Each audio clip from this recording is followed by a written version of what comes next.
భర్త ఆస్తి మీద హక్కు హక్కు లేదు. లేదు. పెళ్ళైన అమ్మాయికి భర్త ఆస్తి మీద కానీ అత్తామామల ఆస్తి మీద హక్కు లేదు వాళ్ళకి.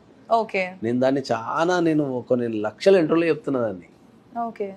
ఇప్పుడు మీరు చెప్పిన ఏదైతే కేసులు ఉందో ఎక్కడ కూడా కోర్టు ఒక 70% ఇవ్వమని కానీ లేకపోతే ఆ అమ్మాయికి ఒక 70% ఇవ్వాలని కానీ రూల్ ఎక్కడా లేదు ఆస్తుల మీద.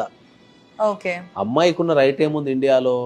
అమ్మాయికి ఉన్న రైట్ ఏముంది అంటే ఏంటంటే అమ్మాయి ఓన్లీ మెయింటెనెన్స్ తీసుకోగలుగుతుంది. ఓకే. మెయింటెనెన్స్ తీసుకోగలుగుతుంది. So every month maintenance. Every month తన ఖర్చులకు సంబంధించి ఒక మెయింటెనెన్స్ తీసుకోగలుగుతుంది.